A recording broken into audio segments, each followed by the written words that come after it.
So hello, everyone. My name is Casey Brennenstall, and welcome to Think Like Einstein Alumni Day 2020. This is a program designed to help first-year, first-time students develop critical thinking skills necessary to succeed in science-based college majors and careers. Unfortunately, this year, due to COVID-19, we will not have in-person class presentations, so instead we will be interviewing our alumni. This is our third year hosting this event, and we are very excited for our guest today. So today we have Aaron Jones, who is a senior data scientist for the Starbucks Coffee Company, where he has worked within the finance, store development, operations, and marketing domains. Aaron is an active statistical consultant, and in 2019 contributed several chapters to a training book called Applied Unsupervised Learning with Python, published by PACT. Before Starbucks, he worked in both ecological, Southern California Coastal Water Research Project, and marketing, Backward 7 Analytics. He earned a master's degree in both musicology and statistics from CSUF, in addition to receiving several scholastic awards. Prior to his left turn into statistics, Aaron was an arts administrator and a freelance musician in the Los Angeles area. Aaron currently resides in Seattle, Washington with his wife and two awesome daughters, and it is thanks to those daughters that he has seen Frozen movies a numerous number of times. So thank you, Aaron, so much for being here. Sure. Yeah, so actually, I just wanted to say, I have actually been in music my whole life, and I'm now a math major for teaching, not statistics. But still, so I was like, oh, it's so cool that you did music too. I love that. Like, Great that's minds. so great. Great minds. Yeah, great minds think alike. Yeah. Okay, so we're just gonna like jump right into the questions then. So, what made you make such an important decision to go from music to statistics? Yeah, I mean, the way the question is phrased makes it sound like it was sort of a conscious decision that I planned, and it really wasn't. It was sort of an accident. I had taken I had graduated with my undergrad. I had freelanced and worked for about 3 years, and I came back to do a grad degree in music at Fullerton. And really, during my very first semester, I ended up taking, I forget the number of it, but it's sort of the intro to statistics and probability, sort of your, freshman Yeah. seminar. And you know, I took the class because I'm obsessed with baseball. I'm a huge Dodgers fan, and so I was getting really into, while I was out of school, I was getting really into sort of sabermetrics, baseball statistics, and all of that stuff. And I was like, well, I should know, what's going on with this stuff. So I happened to take the class for fun, and loved it, and that's what sort of prompted the switch. So I ended up sort of recreating a undergraduate degree in music while doing that first graduate program, so that I'd have all the requirements and everything, and then jumped into the grad program. So it wasn't this sort of smooth, nice thing. It was just me, Messing around. accidentally stumbling into something, pretty much. So not all that glamorous. But that's so cool though, because most people wouldn't take a stats course because, oh, I think it would be fun. So like, I love that you did. That's so cool. Yeah, I mean, that was always kind of my MO. I mean, if you look at my undergraduate transcript, my undergrad's in music as well. But if you look at the transcript, I was all over the place. I took classes in accounting and economics and organic chemistry. I just wandered all over the place. I get bored pretty easily, so it was I would wander all over the place, and so Yeah. for me, it wasn't that. I was going to do that anyways. I just happened to stumble into the right class. I did the same thing. I started off at a community college and I was like, okay, I'm going to do nursing. And I was like, I don't want to do nursing. I want to do something else. So then I ended up getting like a bunch of different degrees in a bunch of different things because I was like, well, I want to learn everything because everything looks so much fun. Yeah. So I totally get that. Yeah, so the other question too was like, was music a contributing factor? Well, it's not really a contributing factor. You just thought it was fun. No, I mean,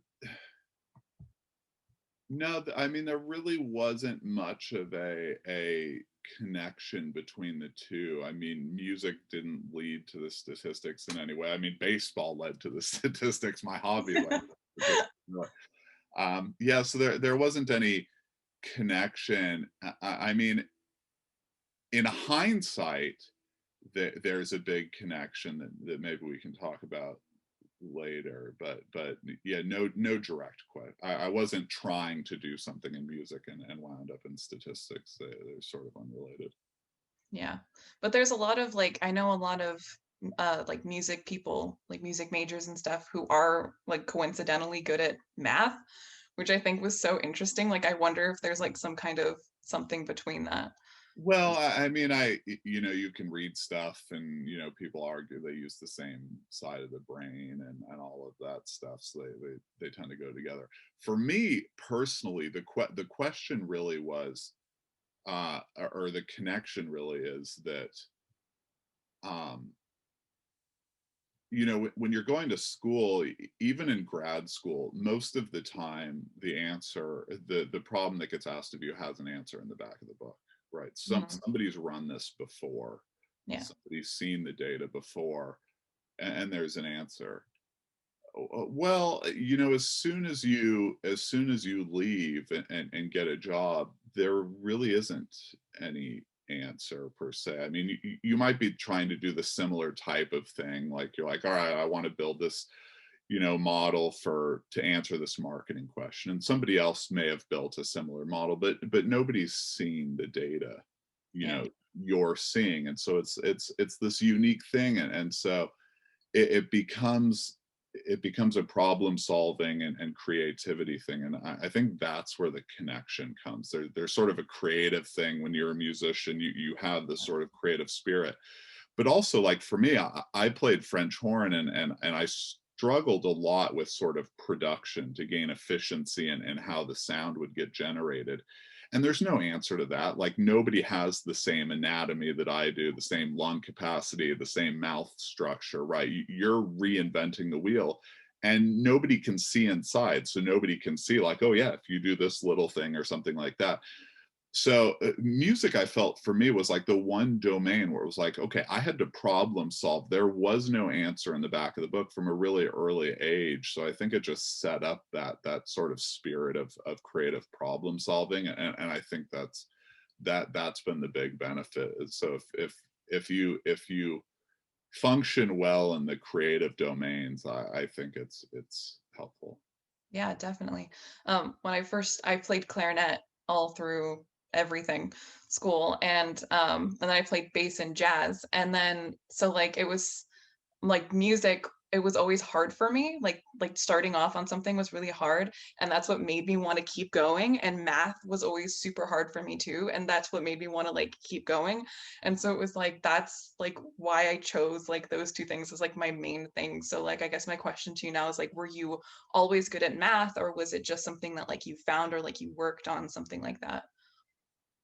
Oh, no, I mean, I was always pretty good at math. I mean, you know, it didn't all come naturally, but I mean, I had a little bit of an aptitude, and it was always a field I liked. I mean, if it I don't know if I would have gone into, you know, pure math or something as an undergrad, and I likely wouldn't have wandered into statistics. But you know, if it wasn't music, you know, I considered double majoring in physics and chemistry. So there was always some sort of scientific or mathematical thing that was sort of right there, Mm, um, next to music, and so yeah, it, it was a easier transition just because of the aptitude, and I liked it. So you know, I wasn't having to come from, you know, a yeah. space where it was really horrible. Yeah, for sure, for sure. Did you hit any like bumps along the way, like in your academic journey? And can you like go more into that? Like, how did you overcome them?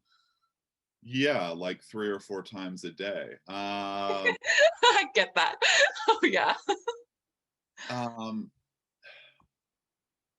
yeah, I mean, I'll focus on sort of the stat stuff. But yeah, I mean, it's all sort of the typical bumps that are difficult.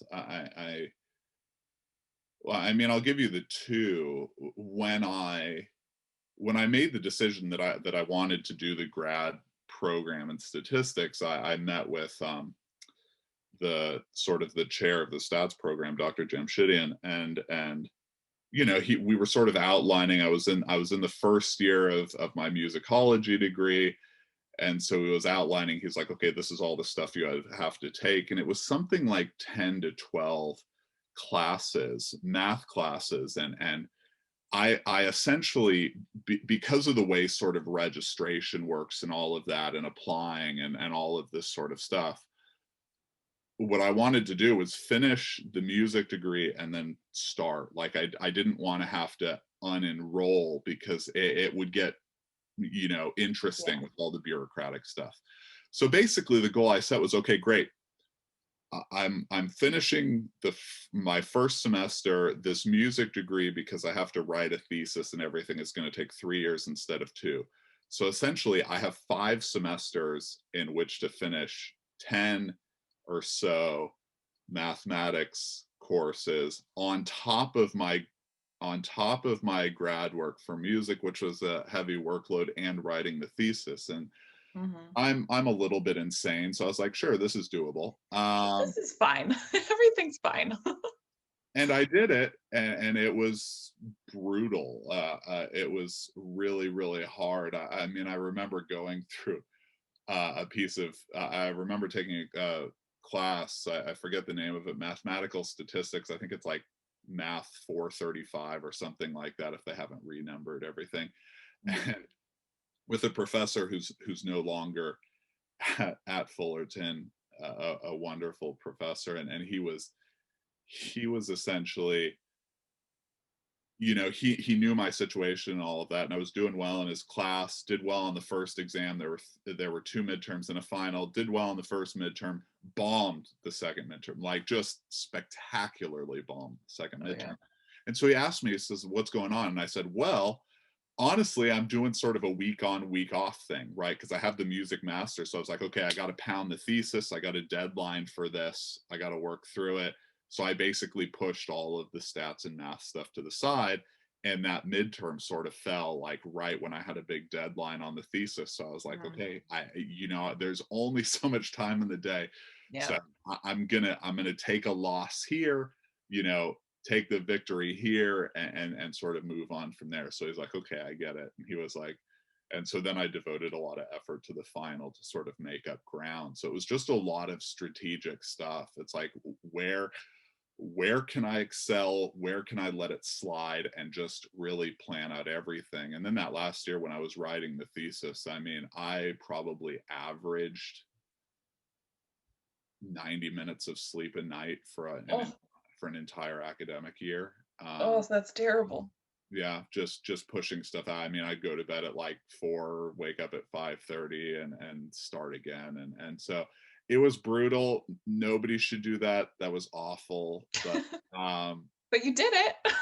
It's I great. did it, and I'll tell you what, nothing's been that hard since. I Mhm. mean, the other part of it too was with the statistics is that I'd taken all the classes. I had the basic context, but people who had been in it for a while and had undergraduate degrees in statistics or economics had this.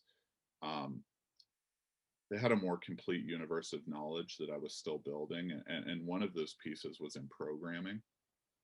And during the second semester of the grad program, there's a class called statistical computing, again taught by Dr. Jamshidian at the time, and everybody, if you ask most people who've graduated from the grad statistics program what sort of the best and worst class was, you probably get 95% consensus, the statistician making up numbers, but you'd get a vast majority of people who would say it was that class. And Mhm. it was true. It was, a looking back, it was phenomenal, and it was great. Being in it at the time was awful. It Yeah. was hard. The workload was pretty intense, and especially for me, like, programming was not my thing, and you get just thrown into the deep end. And I remember going back and looking, like, at sort of the first and last stuff, and like, the first assignment was, I was like, "Oh, what kind of moron wrote this?" And then you get to the end of 16 weeks and you're like, "Oh, I'm a genius." And just, I mean, just Great, like good job. just like the pro just I've never been in a class where you could so clearly see the improvement. I mean, it was amazing, and that class particularly, for anybody who's been in it, homework assignment 3 is legendary, and so a lot of us, we'd be struggling on it, and there would be like teary phone calls at 3 a.m. because nobody could figure out how to do it. But it's those things. I mean, it's really those. It's not the test you aced. It's really those experiences which are like, man, I do not ever want to repeat that again. Which is like, yeah, that was foundational. That was the thing.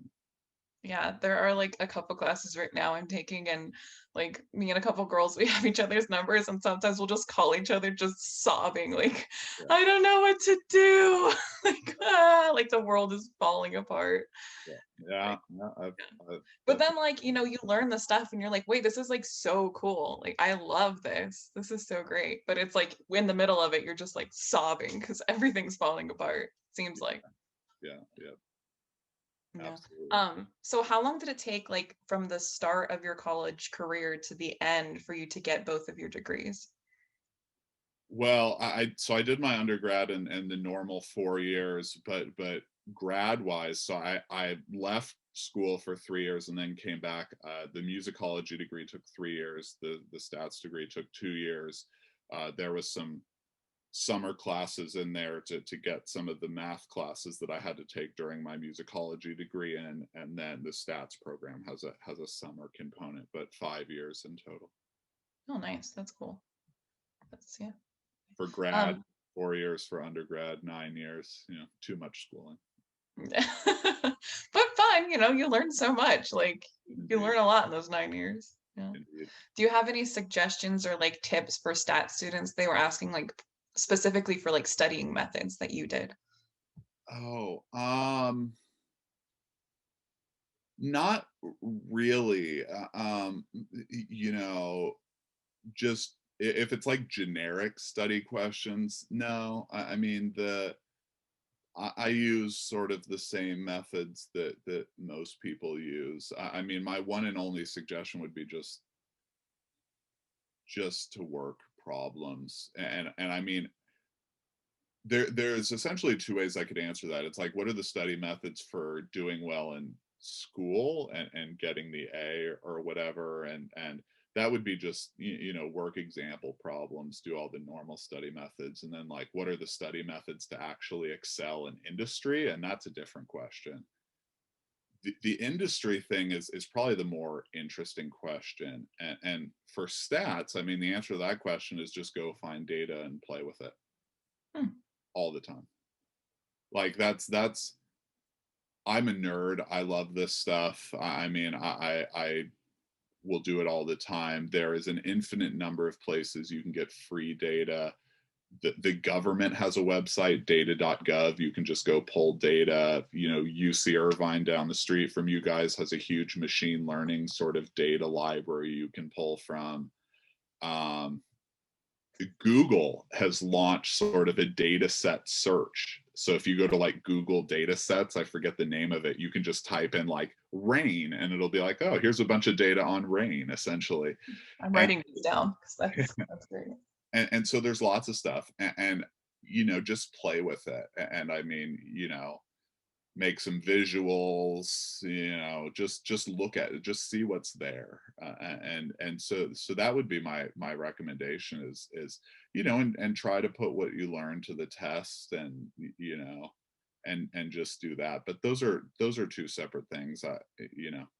Neither one of them is a unique or inventive study method, sort of, but you know just do it. There's no substitute for just getting on the field and playing. Yeah, there's no like shortcuts. You just have to like work it out and You just got to do it. Yeah.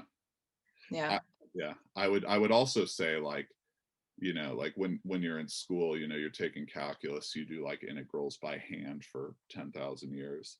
But in Hmm. reality, you'll never do an integral by hand ever again. Like after Yeah. you graduate, if you have the need to do an integral, we code it up, right? You use numerical approximation to solve the integral, or things like that. So as much as you can do to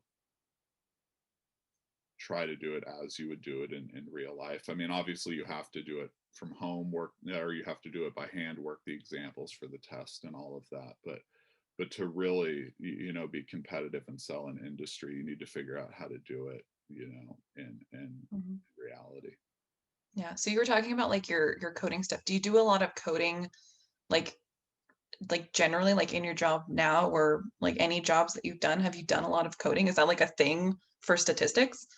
If I'm not in a meeting, I'm writing code. Yeah, pretty much. So cool. Yeah, I mean, yeah, all the solutions. I mean, nothing's ever done on paper. It's all with data that lives in databases. So you write Python or R code, and yeah, everything is done for me on coding. Especially now, like sometimes you can do the analytics in Excel or whatever if you have a small enough data set. But I mean, we have sort of line item, right? Like register data of, like, what people paid, how they paid, and all of that. I mean, Yeah. I don't know, our data set's got like a trillion rows of data in it from the line item data. So, you can't even use a normal computer. It would break your laptop. We have cloud environments and sort of massive stuff. So yeah, it's very, very coding and computer intensive. So I didn't know that. That's so cool. yeah. Like, because I was like, oh, Excel, you can use Excel for everything. But I didn't think about like, a big corporation, you need something way more vast Yeah, than you very, very quickly move past Excel. I you know I y- you can get a lot of data even if you don't get down to those very low granularities, right? Even if I just look at sort of day level sales, but if I look at it for every Starbucks has about 9,000 company owned stores in the US. If we look at sales by day across the year for each store individually, you're still at like 5 million rows, and Excel max is at like a million. So yeah, write a lot of code. It's code all day long, and some our models go into production. We have models that run all the time on a schedule, so there are software engineering components to it. How do you write this in a way where it's, sustainable and flexible, and all of that. So yeah, I mean, yeah. I think that's the big delineation between sort of data science and statistics, is that data science is sort of that crossover. It's like, applied statistics with a pretty strong sort of software engineering component. Hmm. Statistics at scale, if it Yeah. if, uh, That's so cool. Yeah, I didn't even know any of that. Yeah, that's so interesting. Because I feel like if you weren't in the industry or you weren't looking for things like that, you wouldn't ever know that. Like, I mean, I didn't. I don't know. Maybe I'm just ignorant. So that yeah. could change it. And I think Fullerton offers a lot of good classes, but I would definitely, it's not that hard to pick up. It kind of seems foreign at the start, but it's fun and it's good if you go pick up data. Just use R, use Python. They're a style of language that's pretty easy to grasp. They're Yeah. scripting languages, which means you can sort of go into the thing and type 2 plus 2, and it understands what you're saying. Whereas some other languages, you have to reformat that type of thing. But yeah, it's great. There's a numerical approximation course whose number I can't remember, which is great. There's some coding in that class. But yeah, I mean, if you want to get into math or statistics in industry, coding is going to be a big piece of it. Yeah, cool. Okay.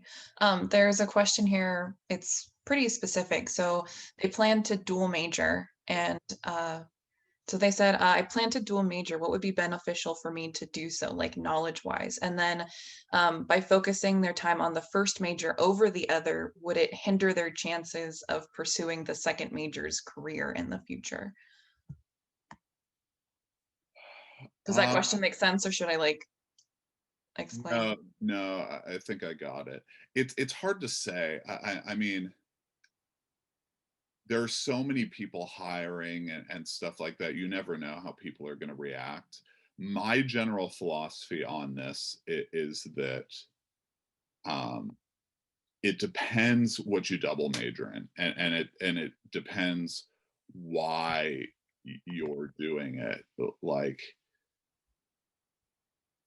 is it a thing like, are you getting a degree in psychology, and psychology is getting sort of more and more technical now? There are like psychology labs that use neural networks, so maybe you get the degree in psychology and a degree in software engineering or a degree in statistics, and you do that because you think that that secondary major, statistics, is going to really help develop your psychology skills, and that's what you want to do. So Mhm. something like that is fine.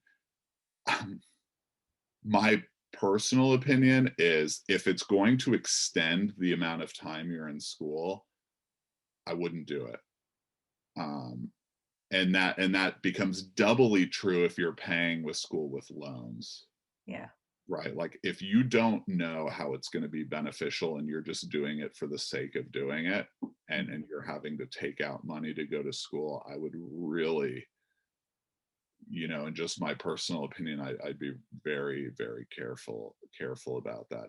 I mean, it just depends. Like my two master's degrees was not because I woke up one morning and said I wanted both, right? I started one, and then I found out that I wanted to do this other one, but I was far enough in, and I would have had to have been enrolled in paid tuition because I had to take all these classes, right, to get into the other one. So it just worked out for me to stay, but I didn't decide to do that ahead of time. So I'm not opposed to double majoring. It could help you. It just depends on what your situation is, and what the degrees you're wanting to major in are. As far as like upweighting one and not spending as much time on the second, I don't know. Yeah. You very rarely get asked for transcripts in job interviews. Sometimes you do. Mhm. I interviewed at Google and they asked for transcripts, but um, yeah, I mean, it just depends. It's hard. I mean, it's such a personal question. I'd need more information to answer it sort of meaningfully, but those are my high level thoughts. Yeah, because for that one, uh, we reworded it a little bit because they wanted to do like an applied math and they wanted to do teaching math, and they were like, well, should I do both? Should I just pick one? Like, what did, yeah, Applied, do the applied math. applied? Yeah. Yeah, I'm a teaching math, so for me, I love it. yeah. But Well, I I'm also know that I if don't want to go you're, anywhere else. yeah, I'm saying if you're considering both, the applied math gives you a little bit more option, and there's nothing stopping you from taking some courses within the teaching curriculum if you want to Mhm. build out your teaching skills and then just go get the credential. But I would say that too, because if you decide that you want to change from teaching at some point, you have the applied math, and you're a little bit more set up to go into industry or do something else. But I think two Yeah. really closely related fields like that, I don't think it's worth it. There's going to be so much overlap there. I would just focus on one of them, Yeah, for sure. and then So other classes. yeah. So would you say that like getting two master's degrees would be worth it if they work together or not? What do you think? Um, Like stats and then like, computer programming. Like if you were to uh, do that, do you think that would be worth it or no? Ultimately, it depends what you're going to do. I mean, for me, it, it it depends how much motivation you have externally. Mhm. My wife she learns best in that classroom environment. She wants to be there. That's where she excels. I'm a pretty big self-motivated learner, so I'll just read texts and just learn it on my own. So with the software engineering, piece of it, I write, models that go into production. I just at previous jobs would go reach out to the engineers and say, "Hey, can I borrow your lunch hour and can we you, you know work through this thing? Can you answer questions? Can you read on your can and then I would read on my own and practice on my own. So it just depends why you're doing it and sort of how motivated you are on your own and stuff like that. But I don't know. It's hard to say. I Yeah, find. like person to person. 'Cause there was another question too. It was like, do you think, school learning versus like uh like actual like work doing it, like which one do you think is more beneficial? I mean, I guess it just depends on the person. What do you think? Well, there's sort of an adage which is like, your degree only matters until you get the first job, and then it's all experience. But you can't really get that first job without the education, and what education means, like whether it's a degree or self-education or like credentialing. Like Google is coming out with like a data analytics credentialing program now, and there are like these data science boot camps you can go to for like 12 weeks or whatever. um it depends. Some sort of credential, some sort of education, right, is key. But then getting on the job means, you're translating what you've learned into actually driving, growth or being impactful for the business. And those are two different things. I know people that were brilliant academic people, incredibly smart. They killed in school. They could not make the transition to industry. Yeah. They could not move from sort of the theory and all of that stuff into a very nebulous world where the data isn't always perfectly clean, where you can't always adhere to the sort of rigid faith of statistics. Right, there's flexibility, there's things that would not fly in statistics class but fly in industry. So it's both. I mean, you can't really do one without the other, but at some point, the sort of on the job experience is going to get more important.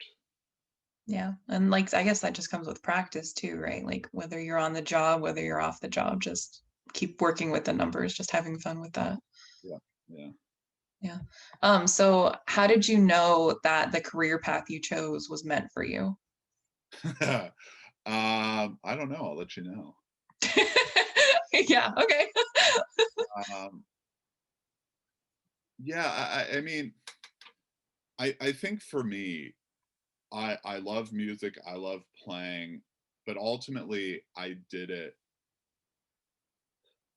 in undergrad because I was stupid. And not that it's stupid to go into music, but at the time, it was the thing. It was the thing I was most interested in, Mm, and so I just did that. And so in hindsight, what I probably should have done was more your route and just go experiment around and just take classes everywhere and see what feels right. Statistics feels right for me. From that first class, it sort of felt right. And I like it. The principal reason I like it is because statistics itself isn't really, I mean, you have people doing theory and statistics and all of that. But in reality, statistics isn't actually a standalone discipline, right? It's a set of tools that allows you to play in everybody else's backyard, yeah.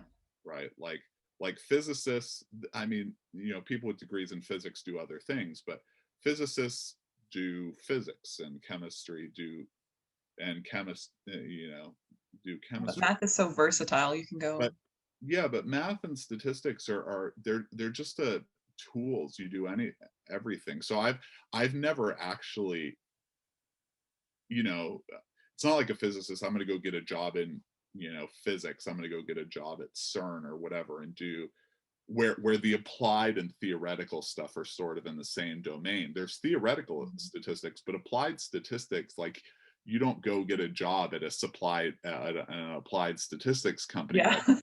I You, want an applied statistics position, please.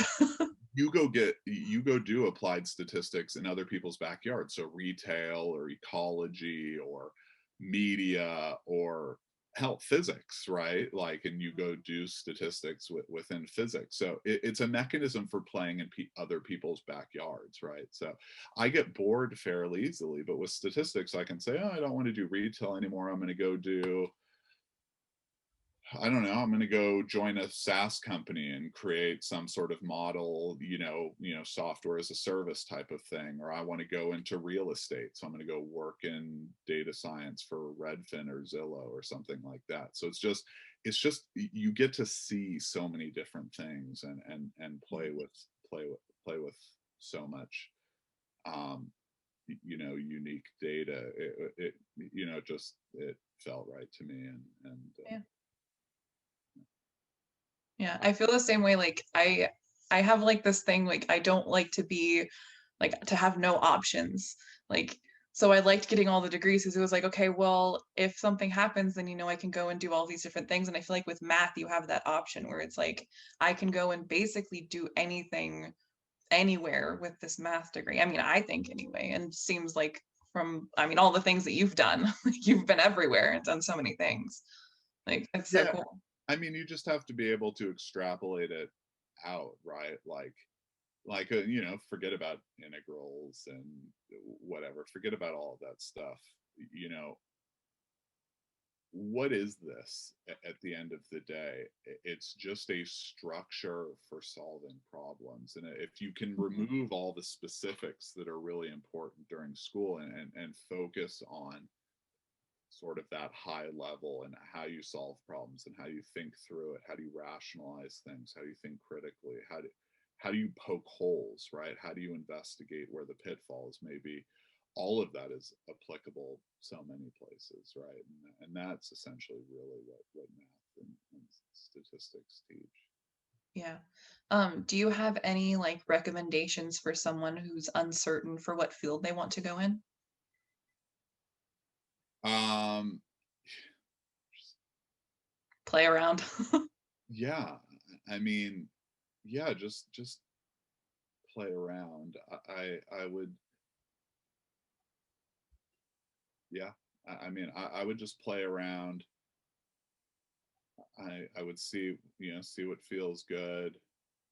Um, I knew people that were really unsure and couldn't make up their mind after a year or 2 years, and they dropped out and went to community college so they could pay, $20 a class, and they just took classes instead of spending more money at the university. I was like, that's always an option. Reading, I mean, you can go out there and see like, oh, what kind of careers are big, do I want to do that? I would just experiment around, like, don't limit yourself, talk to people, see what's possible. Everybody thinks of careers and they say, oh, there's doctor, there's lawyer, but I mean, there's an infinite number of things. I mean, Starbucks hires people to do everything, like things I was like, oh, that's a job. I was like, okay, and there's just all sorts of really interesting stuff out there. So, just go wander around and look, Yeah, go have fun, go play, pretty much. look at things, research. Yeah. Did you have like an initial struggle after you graduated for college, like between searching, applying, interviewing, and accepting jobs, stuff like that? So the straight answer, if I answer the question truthfully and say after college, no, I got a job right away. Like, classes ended on a Friday. I started my job on a Monday. I My started dad did the my same job. thing. I started my job before I officially walked. Mhm. However, I thought the process was going to be a struggle because of my background. I thought the fact that I had this music background was going to be a hindrance, that people weren't going to like that. So I started applying Thanksgiving weekend. Mhm. And I applied all the way up. I submitted 400 applications between Thanksgiving and the beginning of April. That's good to know. Yeah. And to give you an idea of what happened, I submitted 400 applications. Probably 200 of those were never going to happen because I was being kind of ambitious. Mhm. I got 10 phone interviews, 3 in-person interviews, and 2 offers effectively out of the 400. It's really hard getting the first one. Like you hear a lot of stuff in data science and statistics that it's like, oh, everybody wants data science and statistics people. It'll be so easy. The first job is impossible. It's Yeah. always impossible. Um, Everybody wants experience too. Once you get the first job, then it's much easier, so much easier. Um, so very much easier. And so you just got to persist, like just get the first job. Doesn't have to be great, an analyst job, things like that. Just get experience, and do that. What also helps is internships. I had an internship this summer between the 2 years, um, working for, you mentioned the Southern California Coastal Water Research Project. I had an internship there over the summer, which actually turned into a full-time gig. So I worked there during my second year of school, which really helped because I had something to point to and all of that. But yeah, it was still hard coming out of school. But now, I mean, once you get the first job, I mean, you get like, accosted by recruiters on LinkedIn, be like, come work for Facebook. I was like, no, I don't want to move and stuff like that. So it, Joanna. it gets significantly easier. I would just say start early. You don't have to have the certificate to start applying. So start early. Do you have any advice for students for like after they receive the degree to like help them stand out? Um,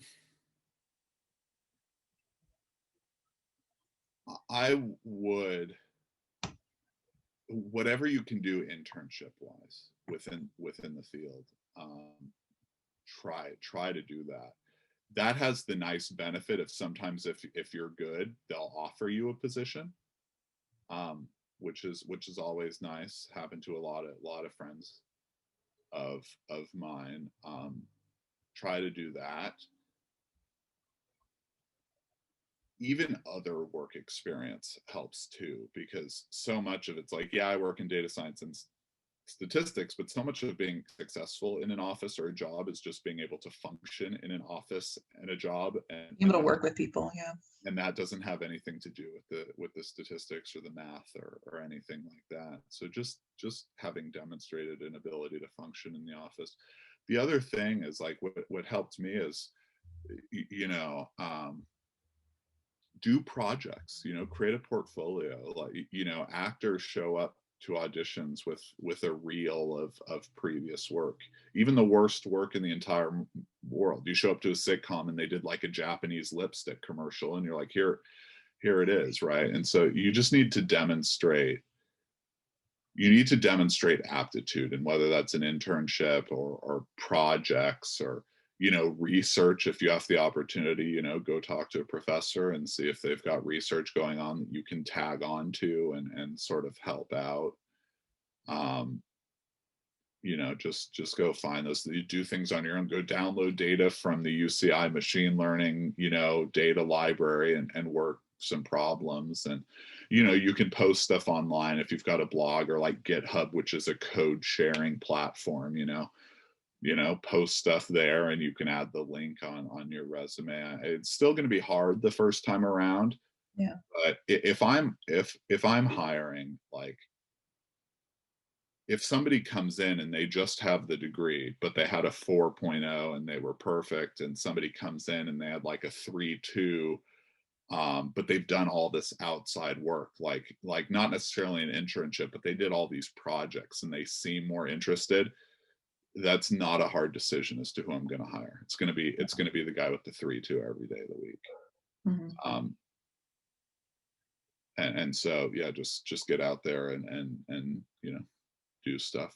Try to make connections if you can.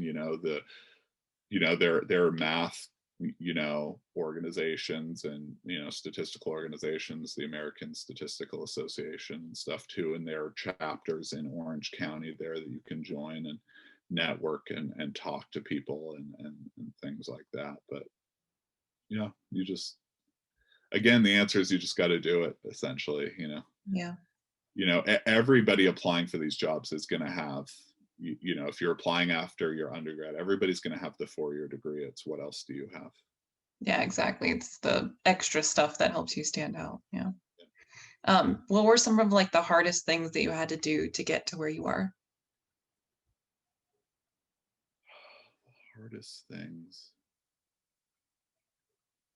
Um, I guess I could like narrow that down. Like, like you're applying, you had to apply like to 400 things. Is there anything else like that that you had to do? I mean, that was hard. I would say, the other one, the job I ended up getting that I started right after graduating was with the media company Blackwood 7. And there's a long rabbit hole. We could take 3 hours and I could tell you everything about what happened there. But essentially, Blackwood 7 was sort of a small startup.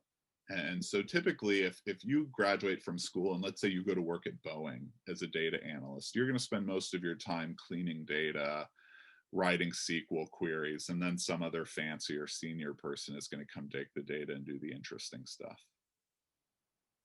Well, what happens at a startup is that there isn't enough people to do that. Everybody's scrambling. So I got to do everything at that job. I cleaned the data, I wrote the SQL queries, I did the modeling. It was an agency, so I met with clients. I ended up doing some product development, That's great experience because you did everything. so it was a crash course in everything. It was like 5 years worth of experience in one horrible 13-month period of time. Um, yeah, and I don't say, I have friends there who I still keep in contact with. The work was really interesting. I say horrible because it was a startup. It was a consultancy. It was up and down all Mhm. the time. It was, you know, during the 13 months there were three layoff rounds in 13 months. So it was like every 3 or 4 months we were going through this thing, which is, do I still have a job? Working all the time as a consultancy. I got an email from a client at like Friday at midnight, and they were like, we have a big meeting tomorrow. Can you do this? And so you're working at, 3 a.m., on a Saturday morning. And so it was just, that was really hard. I wouldn't trade that per se, because I mean, it gave me all this experience. So it essentially allowed me to jump a couple of years ahead, um, essentially. But I mean, that was difficult. I try not to categorize things as difficult and hard. I don't begrudge anything that's happened or regret anything that's happened. I mean, some things have just been more difficult, but in general, it's just sort of the ebb and flow of working and the ebb and flow of life. So you just kind of, forget about it after a while. Yeah. And in the end, it's all experience and it, helped you grow as, Yeah.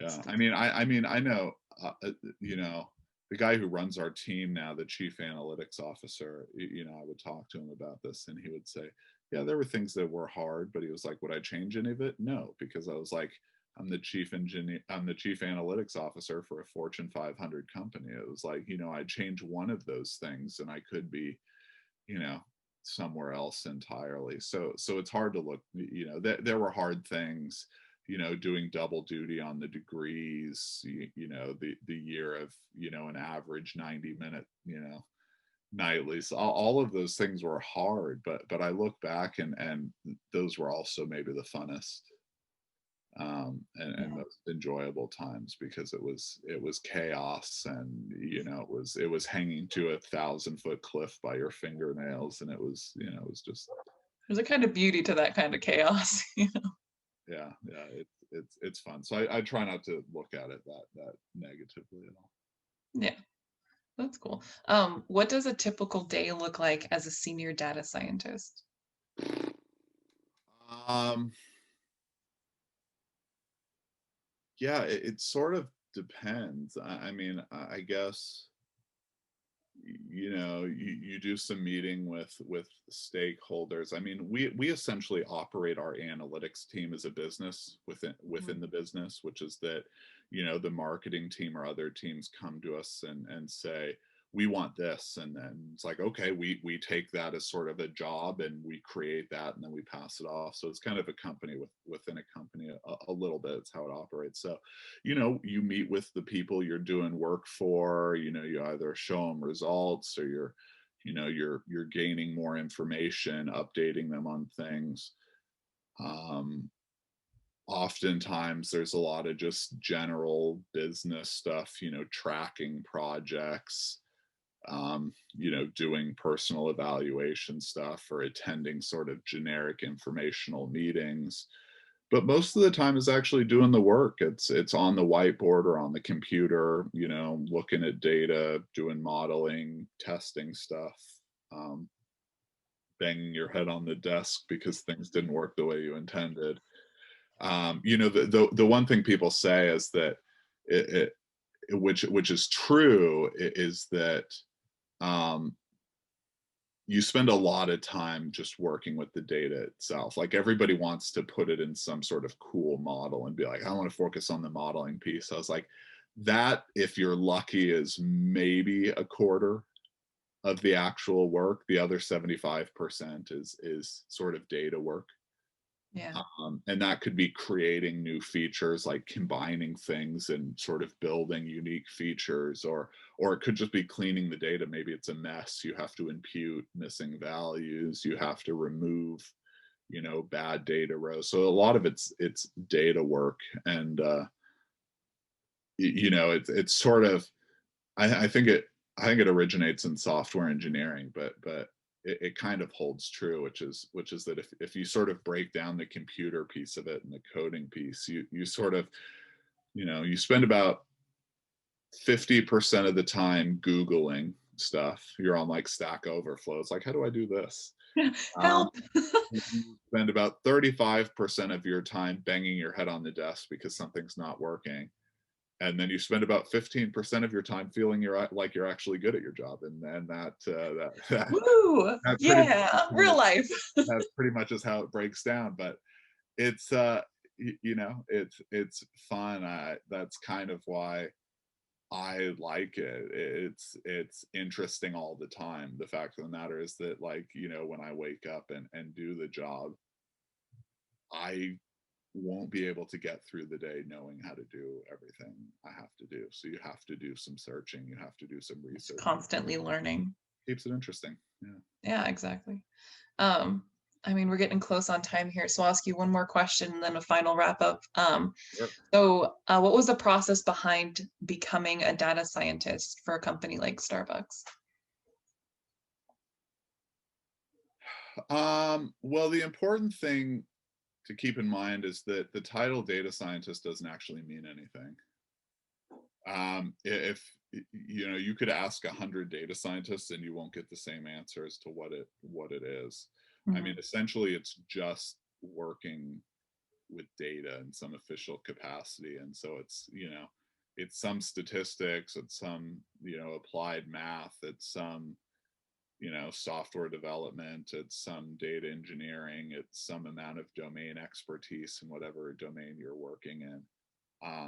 And so it's tricky. But I mean, the process, I don't know, it's like any other job. You just sort of apply or Apply.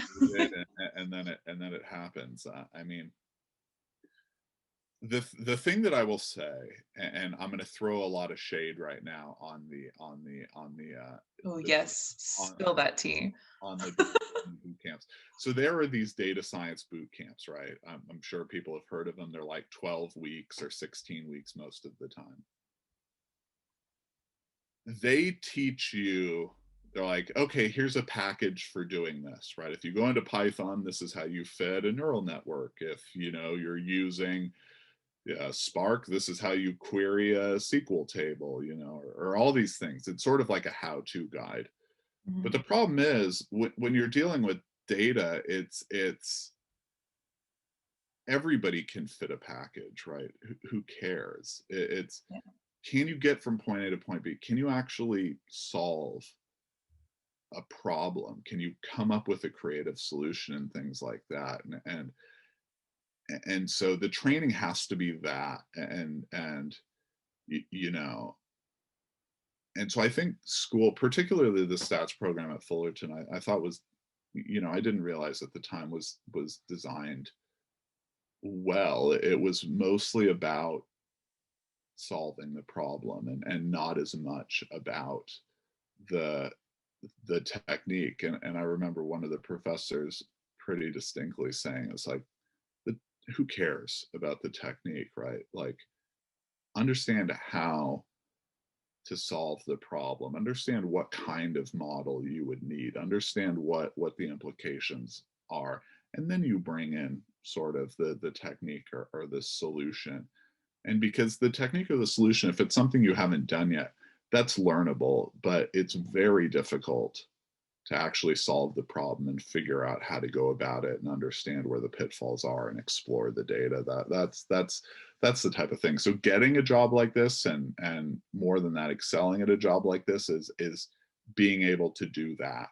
And Mhm. so and so that's where sort of the playing with the data and the learning comes in, and is stuff like that, and sort of the domain expertise. Like, if you're going to work in modeling analytics, it's not enough to know how to fit the particular model. Like, you have to understand media, and the common metrics, and how sort of media, how advertisers and how strategists think about those things, so that you can sort of come together and be like, okay, this is the model I built, it functions like this, and it's accurate because we've measured it against these metrics and things like that. It's closing the gap, and all of that stuff. So it's yeah, Yeah. that would sort of be my commentary there. But I mean, it's essentially just applying. The first job is harder. The second job at Starbucks, it's a little bit luck. I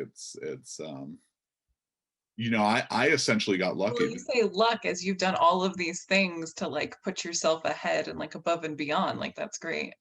Yeah, yeah, but when you do the extra things, you still have to get lucky, because lots of other people are doing the extra things. Like Yeah. like you sort of make your own luck. Like people who don't work hard very rarely get lucky. It's just because people who work harder open themselves up to get lucky, right? That Mhm. they're ready to take advantage of situations when they arise. And so, it worked out at Starbucks. The job I actually applied for, because I didn't actually think I was qualified for the job I ended up getting. Mhm. The job I applied for was totally different job, still a data scientist job, um, but without me knowing, it had already been filled, Mm. essentially. Well, I did the phone screen, and it hadn't been filled at that point. And so they flew me up. I was I was in LA, flew me up to Seattle for the interview. And by that point, once I landed in Seattle, the job had been filled. What ended up happening was the guy who was the manager for the job I had applied for, he had gotten promoted off of this other team. Well, that other team was having a hard time finding his backfill, and that was the job I thought That's where you come in. that was the job I thought it wasn't qualified. So I had talked to him on the phone, and what he had done behind the scenes without me knowing was talk to his old team and say, "Look, there's this guy. I've already filled my job. You should talk to him. I think he'd be really good." That's awesome. And if they had just canceled the interview, which they could have done because they had filled the position, then it would have been over. So that was luck, right? Yeah. And the other part of that is apply for everything, because people exaggerate the job requirements all the time, Mhm. all the time, Yeah. all the time. And so, Do you yeah, have any like words of advice, like I guess for students, like I, any? I have I have a couple that aren't directly math and statistics related, but Okay. that people undervalue. I've worked with this has happened twice where the smartest person on the team I was on got fired. And they got fired because just being the smartest person is not going to win you friends. Like be utterly amazed how far just simply being nice to people goes. Just unbelievably far. Hmm. I mean, it's just ridiculously amazing. Like it's one of the things I like hearing is people are like, "Oh, you're the easiest person to work with. We love collaborating with you." It's like, great. Like that's Thank you. That's what I was going for. that's how you get promoted. That's how you become successful. And the other part of that is that if you have an aptitude, a sense of humor is great, particularly a self-deprecating one. Like Gosh. I you can get away with so much stuff and not bad stuff per se, but you end up building these relationships. Like I have a relationship, a pretty close relationship to the chief analytics officer at Starbucks, and I had a really close relationship with the CEO at the startup. And both of them was sort of humor based, that I established this sort of good nature relationship, and so I could make fun of them on meetings and it would go back and forth, and so you develop this camaraderie. So just if you're not the brightest person on the team, don't worry about it. Be the person people want to work with, and Yeah. I guarantee you'll outperform the smartest people if they're being difficult. Yeah, of course. It's always like, because get your name in the door. Because if it's like, oh, hey, that guy was really funny. I really like that guy. Like, then it's like, oh, hey, maybe we should, hire them, keep them around. Like, Yeah, you wouldn't think you would have to say it, and I was like, there is no, everybody knows this, and then you walk into the they job and, don't. oh, nobody knows this. And so be Yeah, be where it's that. like they take grades and like the grades are the most important thing. Well, it's also relationships with the people around you. Like you have to have that kind of balance together to like make it. I Yeah, mean, I it's the biggest separation I think between school and work, is that in school it's like you have to solve everything by yourself, or most things by yourself. That never happens.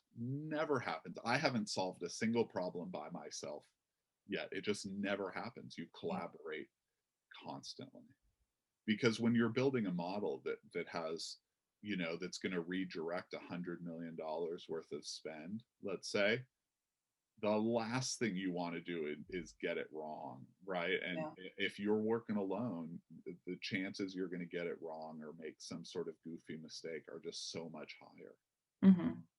And you come up with better answers when you work in groups.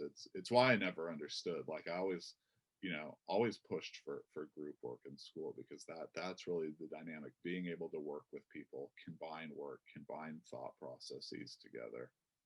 um, you know that's Yeah. that's that's where it comes from.